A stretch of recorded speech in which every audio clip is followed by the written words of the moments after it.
Hoy vamos a abordar la primera parte de las enfermedades exantemáticas, que son aquellas más frecuentes y las de más difícil diagnóstico. Incluso no vamos a terminar hoy esta primera parte de las enfermedades exantemáticas eritematomaculopapulares. No tenemos ningún conflicto de interés en el tema. Vamos a abordar el concepto de los exantemas, la clasificación, la metodología diagnóstica, y hoy vamos a llegar hasta los diagnósticos diferenciales de las enfermedades exantemáticas eritematomaculopapulares que hemos llamado clásicas, para mañana continuar con las otras exantemáticas eritematomaculopapulares y las eritematomaculopapulobesiculares. Eso nos va a quedar para mañana. Con respecto al concepto, exantema es una palabra de origen griego que quiere decir florecimiento cutáneo. Por lo tanto, son las manifestaciones que se observan a nivel de la piel. Y los exantemas se clasifican por las características morfológicas. Es una primera forma, que son los exantemas eritematomaculopapulares, los eritematomaculopapulobesículo-costrosos, los eritematomaculopapulobesículo-pústulo-costroso. En estas dos últimas formas, en realidad el tipo de exantema está describiendo la evolución de la lesión. También tenemos los exantemas hemorrágicos y los exantemas mixtos, que son la combinación de dos o más de los anteriores. Nosotros le llamamos exantema la denominación, que es el nombre técnico en medicina. Popularmente las lesiones en la piel, las personas las describen como brote o como erupción.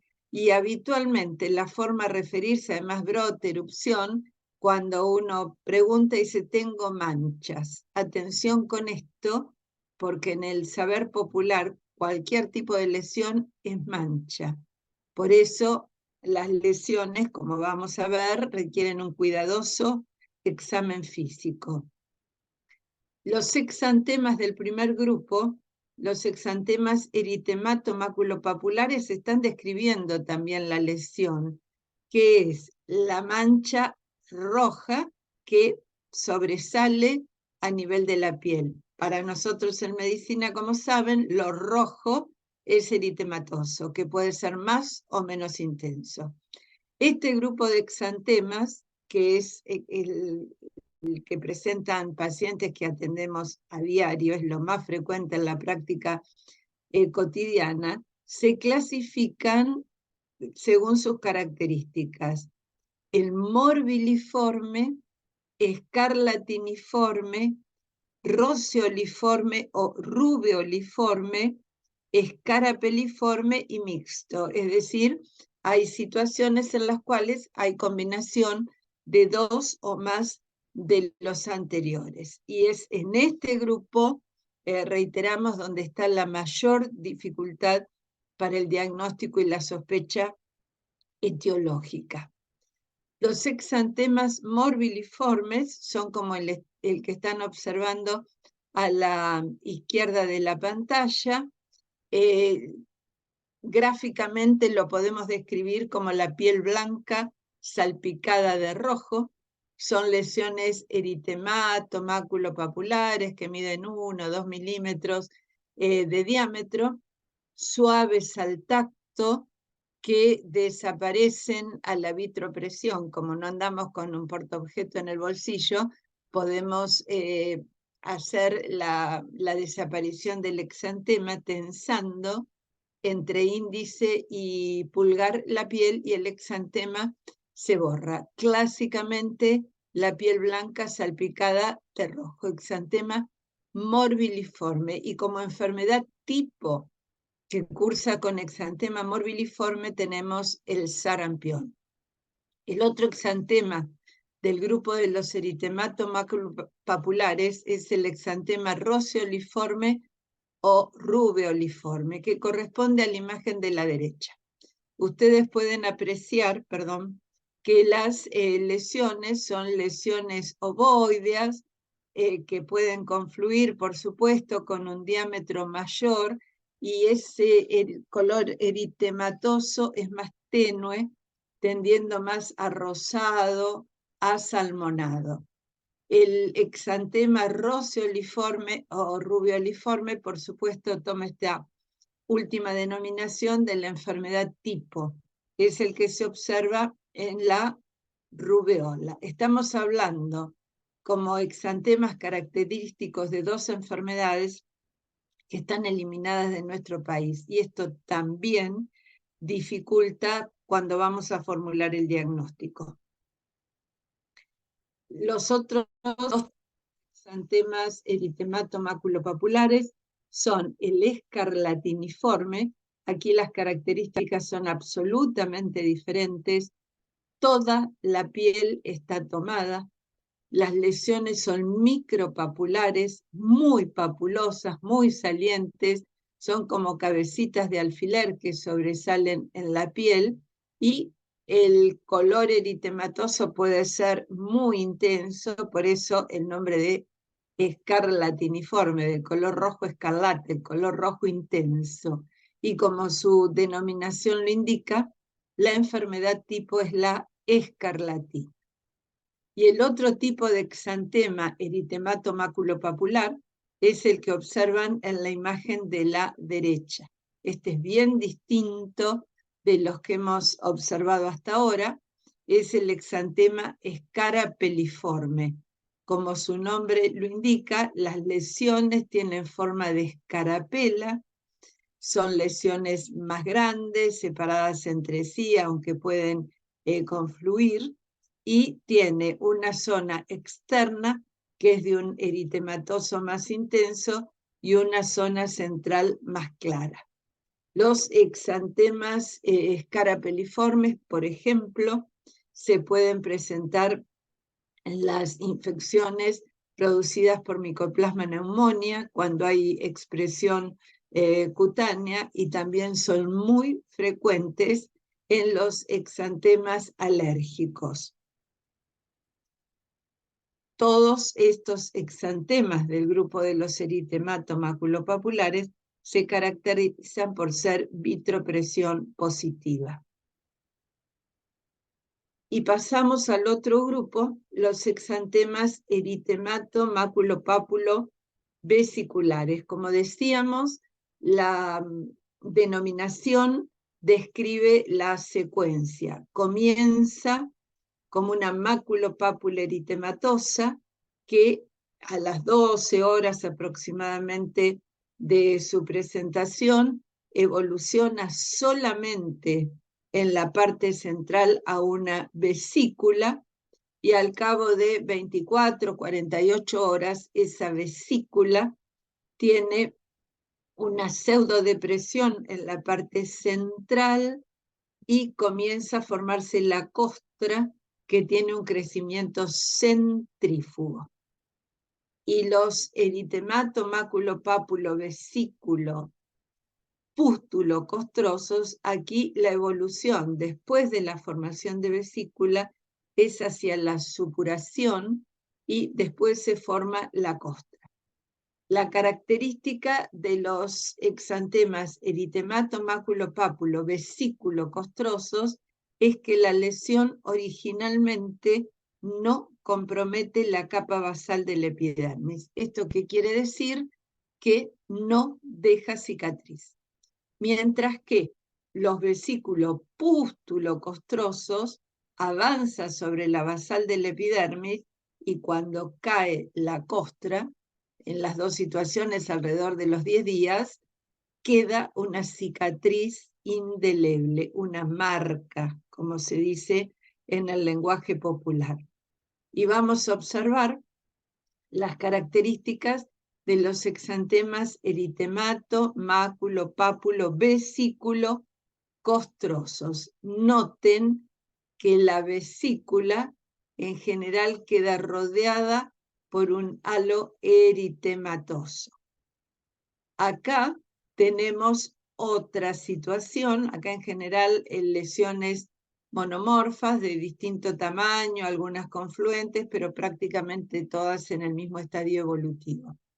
No ocurre lo mismo con la imagen central, en la cual observamos maculopápulas, vesículas que se están formando, vesículas ya formadas y otras con esta pseudo umbilicación en la parte central.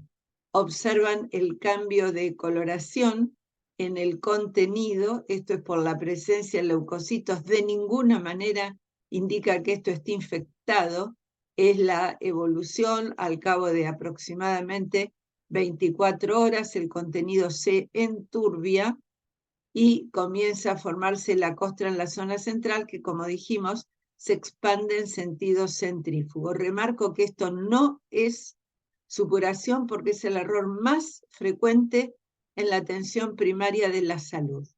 En este caso, en la imagen de la izquierda, es un exantema eritemato maculopápulo todavía en el estadio vesicular, en una micoplasmosis. La imagen central es la imagen patognomónica de la varicela, que se está volviendo una enfermedad infrecuente a partir de la introducción de la vacuna, como saben, con estrategia universal en nuestro calendario nacional a partir del 2015. Pero actualmente, después comentarán cómo están ustedes, en nuestra área está habiendo brotes de varicela focalizados en escuelas, en niños de fin de la escolaridad primaria o en adolescentes. Y esto es la característica patognomónica de la varicela, que es el polimorfismo local. Estamos viendo distintos estadios evolutivos del exantema. ¿Por qué? Porque en la varicela se presenta, como vamos a revisar mañana, en brotes sucesivos que afectan todo el cuerpo. Esto es lo que se llama polimorfismo local o signo del cielo estrellado. Y en la imagen de la derecha observamos dos tipos de lesiones. Por una parte, exantema de tipo escarapeliforme y por el otro vesicular. Esto es el estadio final de lo que se llama el eritema polimorfo grado 3 o síndrome de Lyell o dermatitis combustiforme, que es una situación gravísima. Y vamos a los exantemas eritemato, máculo, pápulo, vesículo, pústulo, costrosos, que es una entidad que realmente habíamos dejado de estudiarla, solamente hacer una referencia muy rápida, hasta hace 2 años en que tuvimos la reemergencia de enfermedad que cursa con exantema vesículo pústulo costroso, y esto es a propósito de la viruela simia, porque la enfermedad patrón con este tipo de exantema era la viruela, que es la única enfermedad erradicada a través de las actividades de vacunación, y la erradicación se declaró en el año 1980.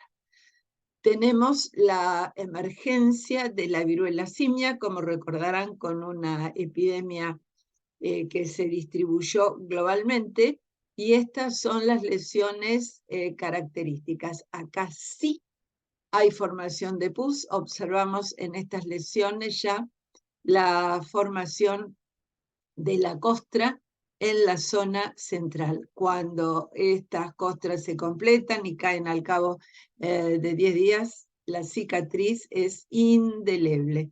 Y acá lo mismo en la zona genital. Recuerdan que se planteó que debido a las características de las personas afectadas, la viruela simia se denominó también como la nueva infección de transmisión sexual. El otro grupo de exantemas son los exantemas hemorrágicos. El exantema petequial, las lesiones son del tamaño de una cabecita de alfiler, el equimótico, las llamadas flores de la muerte, con sus bordes deshilachados, las víbices, que son las lesiones lineales, la púrpura, que son las lesiones hemorrágicas extendidas, y la posibilidad de un exantema hemorrágico mixto. Las características del exantema hemorrágico es que tienen el color del vino tinto, son de color rojo vinoso, no desaparecen a la presión, y sus mecanismos de producción pueden ser la plaquetopenia, los fenómenos tromboembólicos, y queda como última posibilidad el aumento de la permeabilidad capilar.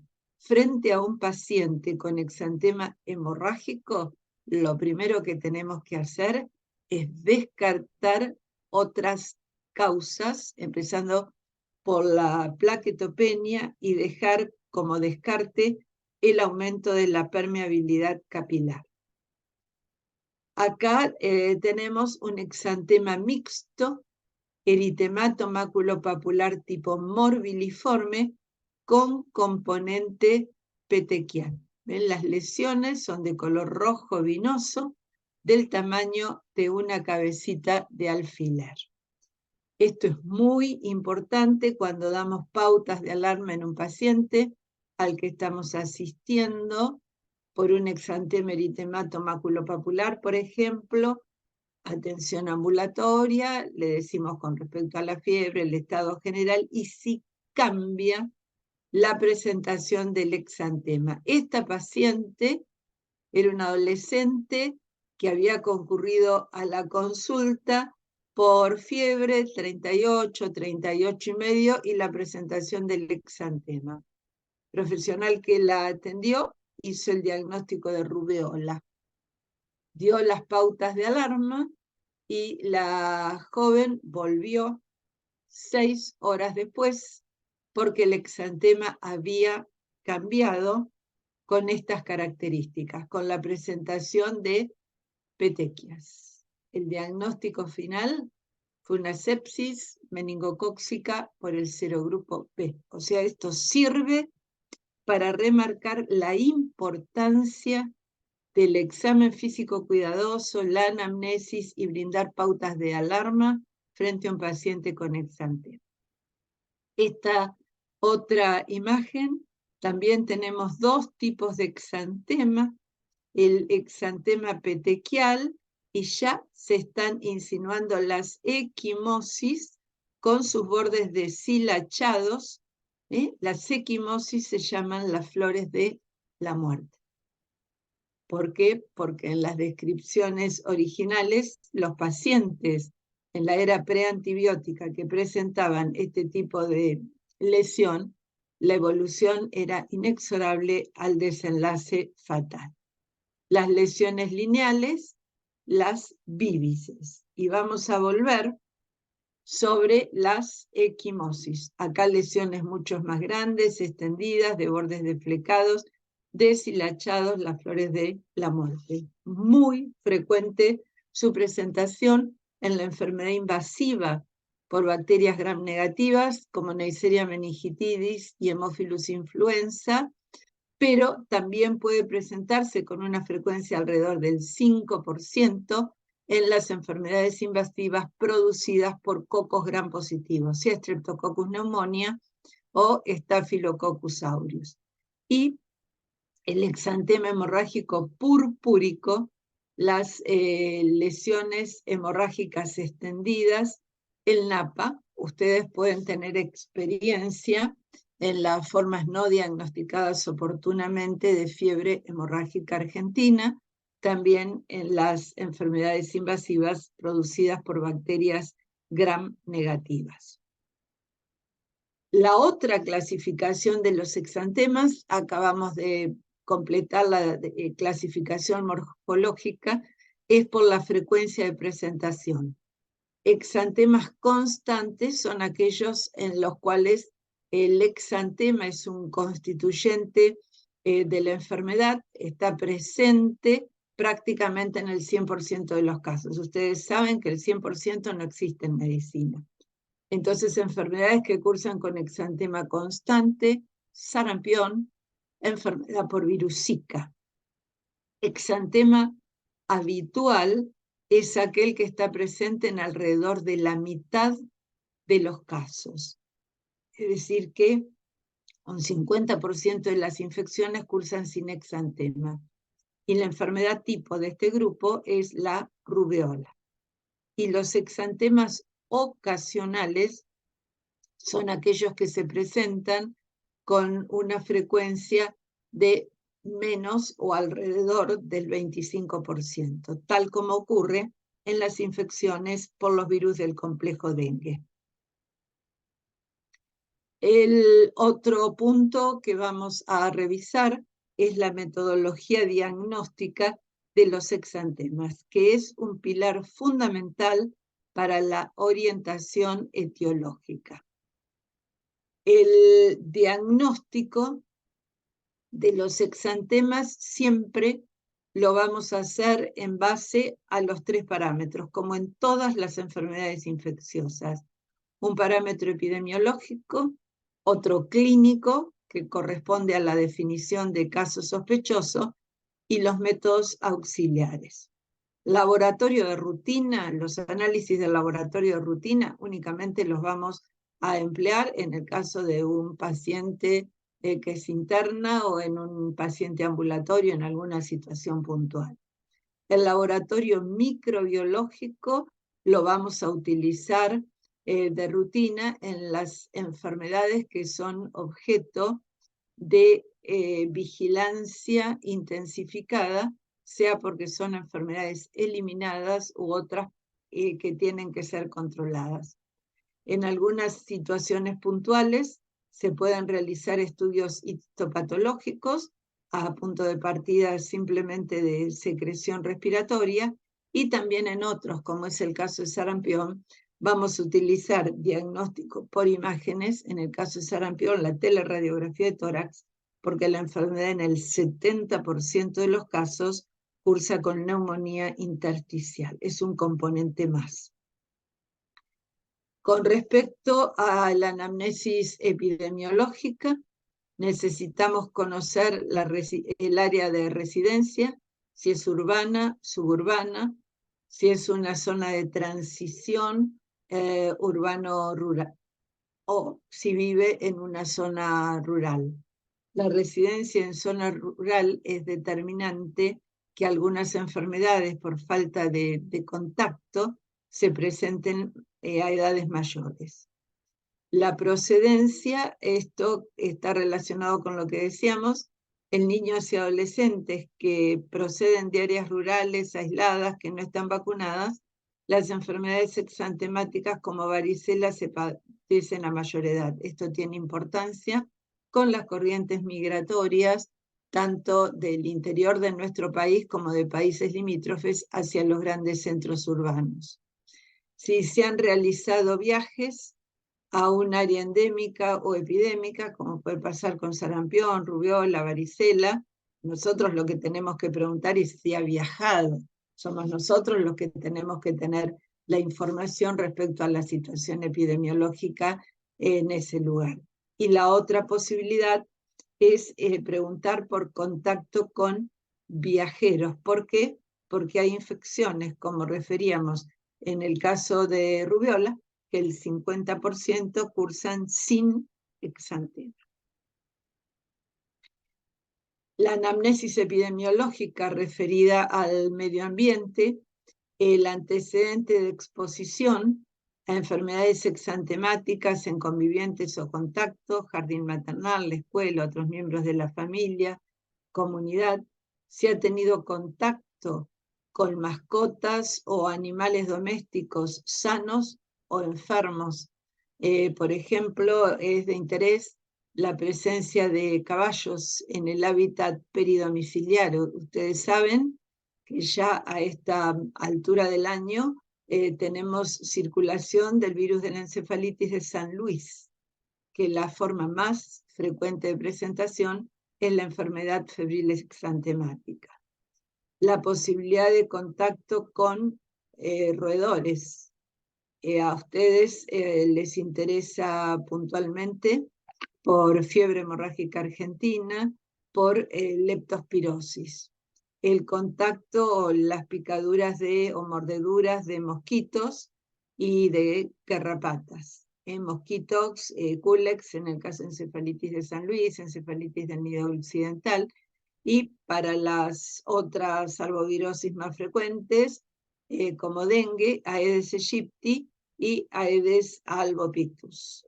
Ni ustedes ni nosotros estamos todavía en área con presencia de Aedes albopictus.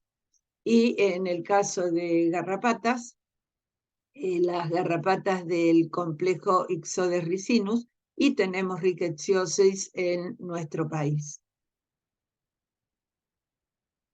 Con respecto al mes, la estación del año, el régimen de lluvias, la temperatura, esto se relaciona directamente con las poblaciones de vectores, mosquitos, garrapatas, roedores y con las migraciones de aves. Ustedes saben que estamos en alerta máxima por la circulación de influenza aviar y seguramente también tienen experiencia en que la influenza en los niños puede cursar con un exantema de tipo eritemato maculopapular.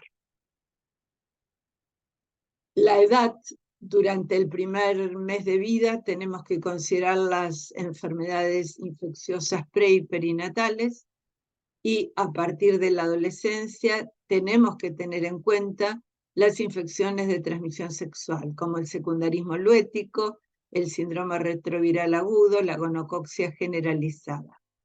Y en los antecedentes personales, la procedencia, las enfermedades exantemáticas padecidas, las vacunaciones recibidas con la fecha de administración de la vacuna, es decir, esto tiene que ser constatado por la certificación, si es un adolescente, si ya ha iniciado la actividad sexual con o sin métodos barrera, y los hábitos, y también en el caso de ya a partir de los 9 años, como ustedes saben, la anamnesis dirigida a los hábitos tóxicos. Los antecedentes de medicaciones recibidas, antitérmicos como paracetamol, dipirona, que todos los que vamos a ir citando, por supuesto, pueden presentar como efecto adverso exantema, los anticonvulsivantes como el fenobarbital y la fenitoína. Acá es muy importante dirigir la anamnesis a la fecha de inicio de la medicación, porque ustedes saben que se presenta en las primeras 2 semanas del inicio de la administración. Los quimioantibióticos, los betalactámicos, las tetraciclinas, los macrólidos, la trimetoprima sulfametoxazol, la vancomicina con el síndrome de hombre rojo. Con las tetraciclinas, si bien son de baja utilización en nuestro medio, tener en cuenta que cuando en un mayor de 8 años están prescribiendo tetraciclinas, debe ser una recomendación evitar la exposición al sol, porque la administración de tetraciclinas y la exposición al sol potencia la posibilidad de presentación como efecto adverso del exantema. Las drogas antirretrovirales, nevirapina, efavirenz, esto también vale lo dicho para los anticonvulsivantes, es al comienzo de la administración, y los preparados de la medicina folclórica, que nunca sabemos qué tomó ni qué dosis, y los exantemas en este grupo que ha recibido preparados de la medicina folclórica, el más afectados es el grupo de edad de los menores de 1 año. Siempre preguntar cuándo empezó el tratamiento y el número de dosis que ha sido administrada. Y si no, sacamos la cuenta en función de lo que nos digan. También en la anamnesis epidemiológica vamos a preguntar respecto al tipo de alimentos consumidos en las últimas horas, si ha habido el consumo de un alimento nuevo, Sí, se han registrado cambios en los artículos de higiene personal, jabón, shampoo, etcétera, cosméticos nuevos, el cambio o un artículo nuevo para la higiene de la ropa. Acá nos interesan particularmente, y esto relacionado con los alimentos, los colorantes y aditivos. Ustedes saben que en épocas de crisis como la que estamos atravesando ya no aparecen segundas o terceras marcas, aparecen marcas insospechadas y a veces se utilizan sustancias no permitidas, pero que sin embargo están accesibles. En lo que tiene que ver con la anamnesis clínica, las preguntas que debemos formular es cuándo se presentó el exantema, por dónde comenzó, cómo, si las características al inicio son similares a las que estamos observando ahora. A veces se demora la consulta, si el exantema compromete todo el cuerpo, en cuánto tiempo se completó, si le pica, si le duele, si le arde. Esto hay algunos exantemas que los describe con las 3 características: pica, duele, arde. Esto ya en un niño en escolaridad primaria. Vamos a ver si predomina en algunas horas, cuando se demora, cómo evolucionó, dónde se brotó primero, cómo siguió. Y si tuvo descamación, a veces la consulta es muy tardía, y si tuvo manifestaciones generales, si tuvo fiebre, si tuvo vómitos, si le molestó la luz, si dormía mal, todo lo que tiene que ver con las manifestaciones sistémicas. Y los datos clínicos de orientación diagnóstica son la cara, si tiene alguna facies en particular. Vamos a realizar una cuidadosa semiología del exantema. Para esto el paciente se desviste y se observa con buena luz. No podemos estar levantando la ropa, bajando un poquito el pañal. El paciente se desviste. Ya evaluar la duración del exantema, revisar muy cuidadosamente las mucosas que en el examen físico de rutina observamos son la mucosa oral y la mucosa conjuntival. En general hay manifestaciones enantemáticas, son las manifestaciones a nivel de mucosa, como están las características de los ganglios, una minuciosa revisión del sistema ganglionar, y si presenta otras manifestaciones respiratorias, digestivas, neurológicas. Respiratorias, neurológicas y un cuidadoso examen abdominal. Y tenemos algunas facies que son características. En la imagen de la izquierda observamos a un niño con exantema, eritemato maculopapular tipo morbiliforme. Ven muy bien la piel blanca salpicada de rojo, que tiene secreción nasal, ya mucopurulenta, secreción conjuntival mucopurulenta, que pegotea las pestañas. Esto es lo clásico que va a ser descrito como no puede abrir los ojos. No puede abrir los ojos porque las pestañas están pegoteadas. Esta es la fase patognomónica del sarampión. No hay ninguna otra enfermedad que curse con estas características, por eso hablamos de patognomónico. Es la cara sucia del sarampionoso. En contraposición, tenemos esta imagen de una niña en muy buen estado general, que es llevada a la consulta porque bruscamente presentó estas lesiones exantemáticas confluentes, eritematomaculopapulares. Ven que enfrente son de tipo morbiliforme, pero en las regiones malares han confluido. Esto es el signo de la cachetada, que son lesiones simétricas y características del megaloeritema, que es una de las formas de presentación de la parvovirosis humana B19. Esta otra facies, en la cual lo que se impone al observarlo es la característica de los labios, que son labios suculentos, labios muy eritematosos, edematosos. Esto es un componente de las facies en la enfermedad de Kawasaki. Esta niña, en la cual observamos la coloración, color rojo escarlata, las lesiones respetan la zona periorificial. En realidad, esto no es palidez como se describe, sino que es el color normal de la piel. Está sacando la lengua, vemos una lengua de gato, de fresa o de frambuesa. Esta es la facies de Fillatoe, que es la facie patognomónica de la escarlatina estreptocócica. En la imagen central tenemos otra facie en la cual notamos que las lesiones predominan en la zona periorificial, son lesiones vesículo-costrosas con costras melicéricas que predominan, reiteramos, en la zona periorificial. Esta es la facie patognomónica de la escarlatina estafilocócica, que es una entidad que se presenta en general en el menor de 3 años.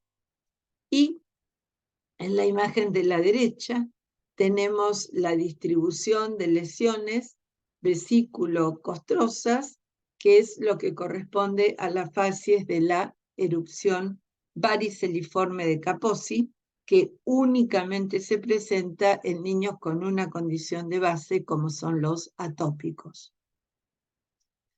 Los métodos diagnósticos auxiliares, laboratorio de rutina, ya lo citamos, en general únicamente en el paciente que se interna. Los del laboratorio especializado microbiológico, tenemos entre los métodos directos el tradicional, cultivo, aislamiento, identificación y tipificación, pero tenemos los métodos nuevos, que son los métodos directos de biología molecular, la reacción de la polimerasa en cadena. Y los métodos indirectos o serológicos a través de las determinaciones de IgM e IgG, la IgG específica en par serológico, es decir, la primera muestra obtenida en agudo y la segunda a los 10 días de la primera. Y vamos a las enfermedades exantemáticas, eritemato-maculopapulares, las clásicas. En este grupo tenemos sarampión, rubiola, parvovirosis o eritrovirosis humana, la sarvovirosis, Zika, dengue y fiebre chikungunya, la enterovirosis exantemática, los exantemas tóxicos, como el lepidopterismo, los exantemas alérgicos, la micoplasmosis extrarrespiratoria, las enfermedades exantemáticas producidas por los herpes virus humanos 6 y 7, la mononucleosis infecciosa, las infecciones de transmisión sexual, el síndrome de Stevens-Johnson, el síndrome de Gianotti-Crosty y las riquetiosis. En el caso de sarampión rubiola, se engloba como enfermedad febril exantemática, comparten la definición. El caso sospechoso de sarampión rubiola es cualquier persona que presente fiebre igual o mayor a 38 grados centígrados con exantema generalizado o que un miembro del equipo de salud plantee el diagnóstico. Como ustedes pueden apreciar, y esto lo conocen, la definición tiene muy alta sensibilidad, pero muy baja especificidad. ¿Esto qué quiere decir? Que es como si estuviéramos con un colador de malla muy, muy fina. Lo que se busca es que no se escape ninguna posibilidad de diagnóstico. El sarampión tiene un periodo de incubación que va de 7 a 14 días, pero el periodo de incubación es prácticamente fijo en 10 días. Ese es el periodo asintomático, el periodo de incubación, desde el contacto infectante hasta la presentación de los primeros síntomas. Pero tenemos que tener presente que las enfermedades infecciosas contagian todas, sin excepción, los 2-3 últimos días del periodo de incubación. A este periodo de incubación le sigue el periodo de invasión, que dura 2 o 3 días, y también se llama periodo catarral o periodo prodrómico o preexantemático, que se caracteriza por cursar con un comienzo brusco. El comienzo es brusco, con fiebre muy alta, de 39 a 41 grados centígrados.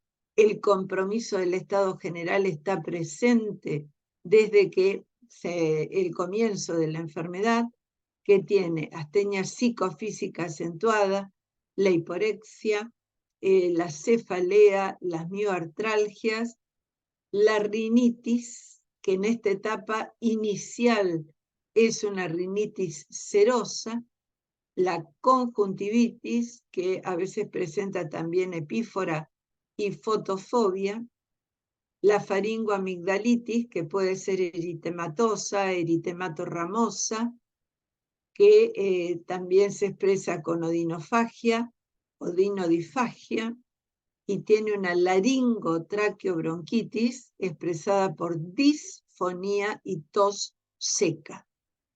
Dijimos que comienza con una rinitis serosa. Esa rinitis serosa evoluciona a la rinitis mucosa, es decir, esa secreción se vuelve blanquecina y sobre el final de este periodo de invasión o prodrómico se vuelve mucopurulenta, o sea que toma un aspecto blanco amarillento. Al final de este periodo de invasión se presentan las manchas de Koplik, que las vamos a observar sobre la mucosa oral eritematosa a la altura del tercer molar. El Koplik es difícil de verlo, hay que tener experiencia, y ya eran una dificultad cuando todavía el sarampión era endémico. Ahora ustedes piensen que en nuestro país el sarampión endémico terminó en el año 2000.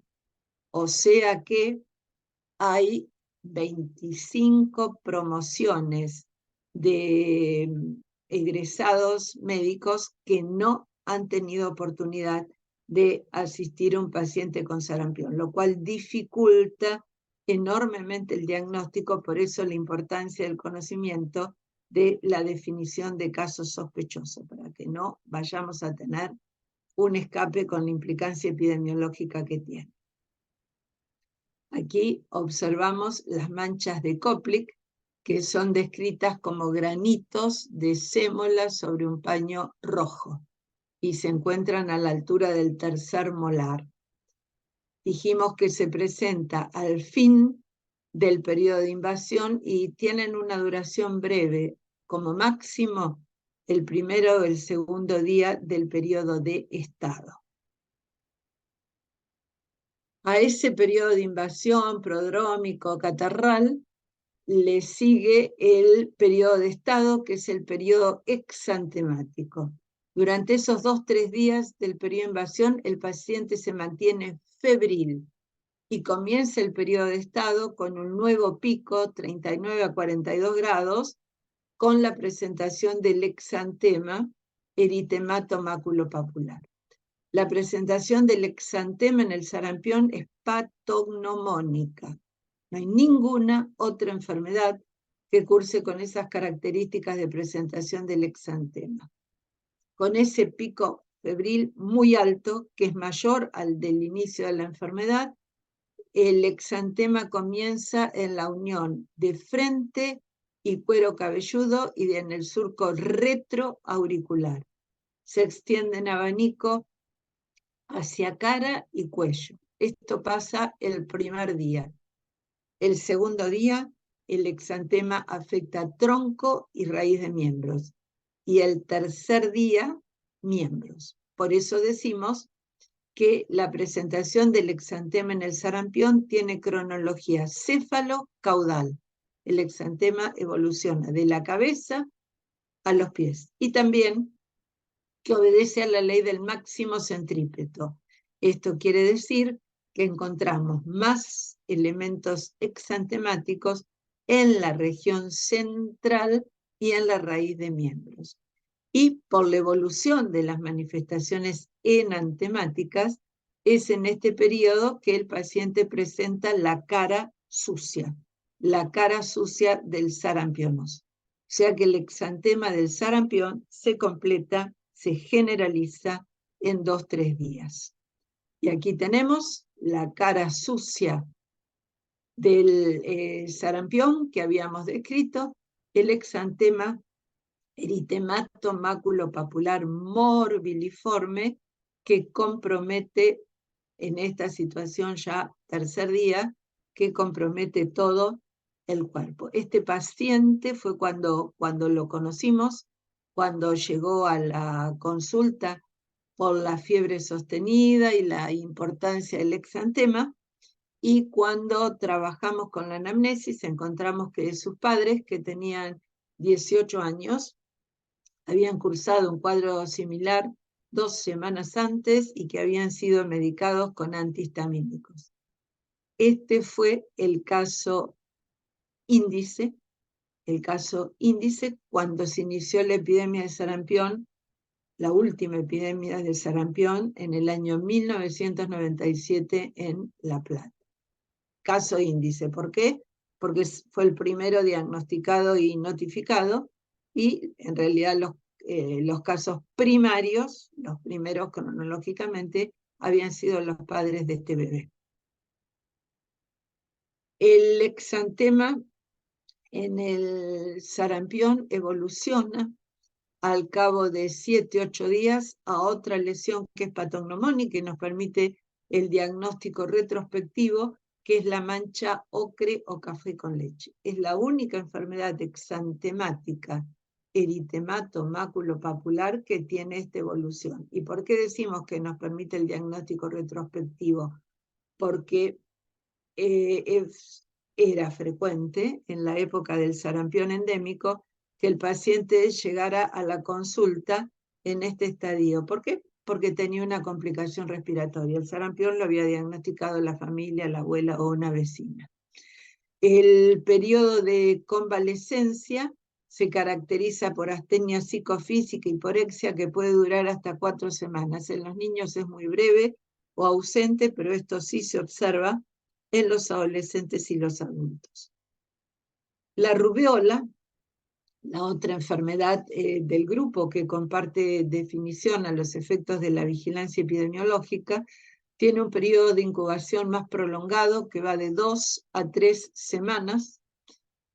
Las manifestaciones clínicas están presentes en alrededor de la mitad de los casos, el 50%, el resto son infecciones subclínicas, lo cual tiene mucho interés epidemiológico, pues esa persona contagia igual que el que está enfermo. También tiene un comienzo brusco, la temperatura es más baja, alrededor de 38. Manifestaciones sistémicas, la astenia psicofísica, la hiporexia. Acá son constantes las adenomegalias cervicales. En rubiola, la afectación ganglionar es de la axila para arriba.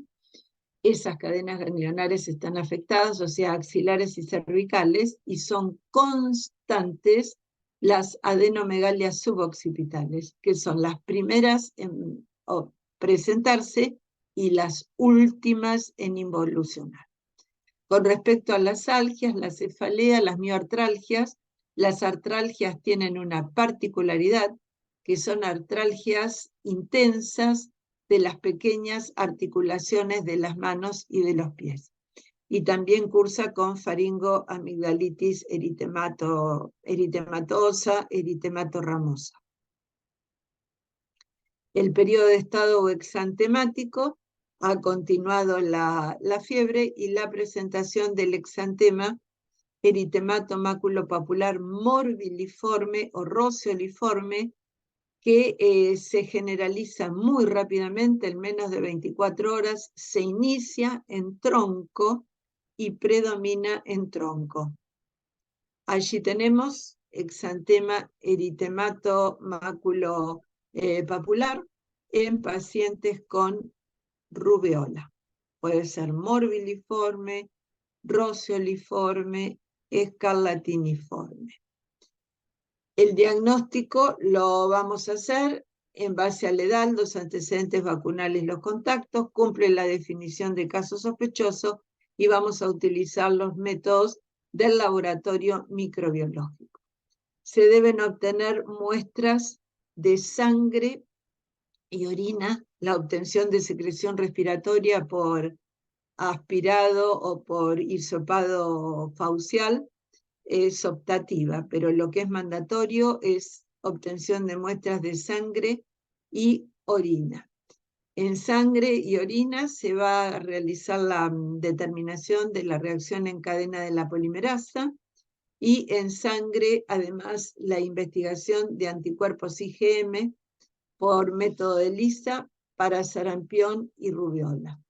La determinación de IgG se va a realizar cuando se reciba la segunda muestra y se procesan en simultáneo.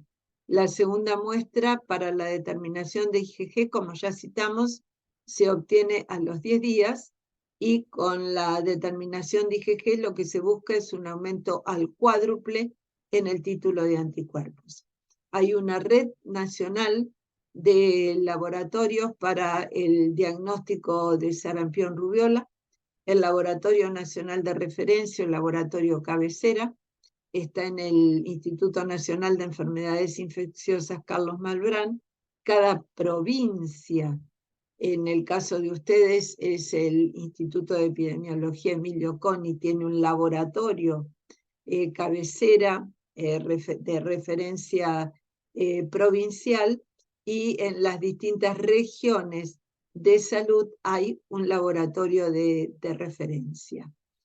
Cada laboratorio tiene un algoritmo en el caso que las determinaciones de IgM para sarampión rubiola sean negativas, se avanza en el diagnóstico y dependiendo la época del año, en la situación epidemiológica, cómo sigue ese algoritmo, con parvovirus humano B19, con dengue, en fin, eso se va adecuando a la situación epidemiológica para intentar arribar al diagnóstico etiológico.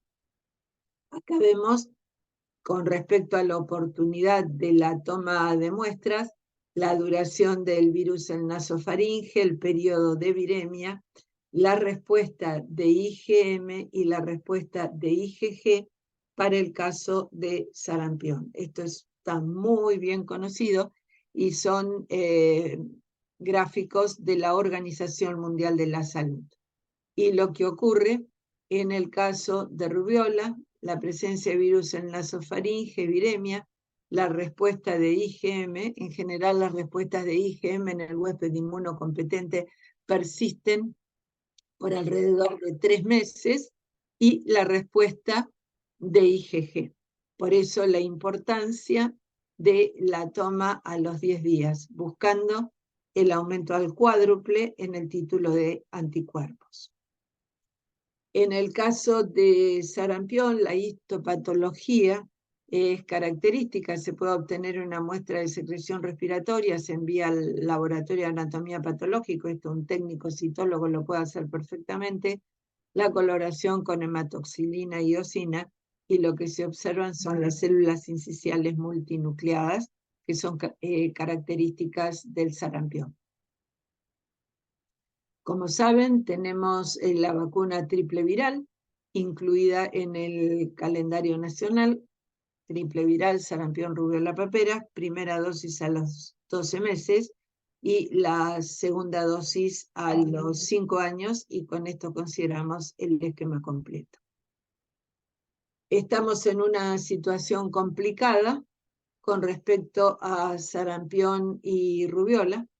Esta es la situación que teníamos en el año 2021, mejoró en el 2022, lo que tiene el color bordó, el color más intenso, son todos los municipios o departamentos que tienen coberturas vacunales con triple viral menos del 80%. Y ustedes observen que si bien hubo recuperación en el 2022, todavía hay numerosos municipios o departamentos que no alcanzan coberturas del 80%. Y fíjense la situación en Salta, que es precisamente donde se ha producido un caso probable y estamos en situación de alerta.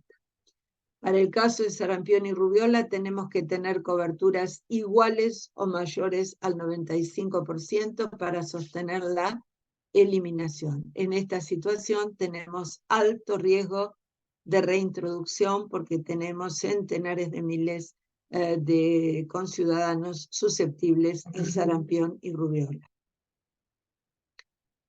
La otra enfermedad del grupo, entre las clásicas, la quinta enfermedad conocida popularmente es la parvovirosis humana o parvovirosis B19. Tiene un periodo de incubación de 4 a 20 días, un periodo de incubación de 2 a 4 días. Pasa desapercibido, está presente entre el 20 y el 60% de los adolescentes y adultos y es un síndrome infeccioso inespecífico. Se caracteriza por la presentación del exantema. Acá el exantema, cosa que no ocurría en sarampión y rubiola, es pruriginoso, a veces muy pruriginoso. Tiene la característica que se exacerba con el calor. Esto es un clásico, la madre o el cuidador nos va a decir después que se ducha o se mete en la cama y se pone rojo como un tomate, esa es la descripción habitual.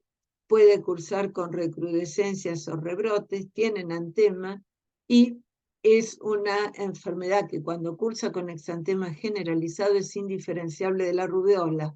¿Por qué? Porque también tiene artralgia y artritis de las pequeñas articulaciones de las manos y de los pies.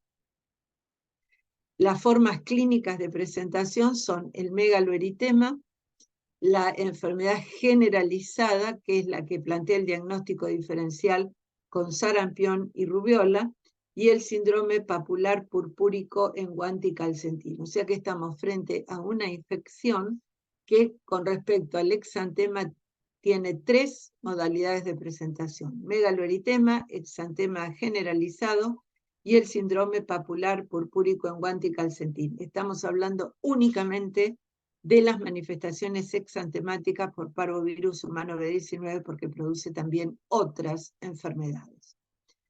Y tenemos imágenes de megaloeritema, son todos pacientes en muy buen estado general que son llevados a la consulta porque lo que preocupa es la presentación de ese exantema, que es un exantema simétrico con signo de la cachetada, que puede asentar en cualquier parte del cuerpo. Estamos viendo en facies, en rodillas, codos, glúteos, en cualquier parte del cuerpo puede presentarse el megaloeritema. Otra es la historia cuando cursa con el exantema generalizado, indiferenciable fundamentalmente de rubiola. Este es el caso de una maestra jardinera que obviamente se contagió en la salita. Y el síndrome macular purpúrico en guante y calcetín es característico. Esto es toda la enfermedad. Acá estamos viendo las medias. Tiene también las lesiones en manos, por eso guante y calcetín. El periodo de convalecencia se caracteriza por la involución del exantema, cursa de 7 a 10 días, y la convalecencia, igual que en las anteriores, hasta 4 semanas, sobre todo en adolescentes y adultos, la astenia psicofísica, la hiporexia y la persistencia de las artralgias de las pequeñas articulaciones. El diagnóstico es etiológico a través de la reacción de la polimerasa en cadena. La IgM para parvovirus persiste hasta 3 meses. Y acá tenemos la secuencia del diagnóstico epidemiológico, el diagnóstico etiológico. el tiempo de persistencia de parvovirus y la respuesta de IgM y la respuesta de IgG. Esto entra, como habíamos visto, en el algoritmo de los laboratorios de referencia de la red.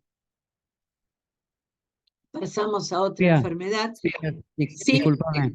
¿Podemos cortar acá porque están reclamando a los residentes de los pisos? bueno, tenía un poquito más para terminar con las clásicas. Sí, seguimos mañana. No hay Dale, problema, dale. que se anoten las, Exactamente. Eso justo iba a decir, que se anoten las preguntas para mañana. que se anoten las Seguramente hay preguntas varias. para mañana y si empezamos horario, porque hoy perdimos Dale, 8 minutitos. Tenía el tiempo justo para terminar las clásicas. Sí, no hay problema. dale, perfecto, perfecto. Nos Buenísimo, vemos de verdad, mañana buenísimo. entonces. ¿Vieron Dale, bien las dale. imágenes? Sí, perfecto, perfecto. Se ve bárbaro Bueno, acá, tengo una pantalla grande. bueno, listo. Eh, Nos vemos Dale, mañana. Buena muchísimas jornada. gracias. Gracias. Gracias, Chau, Silvia, chau. igualmente. Gracias.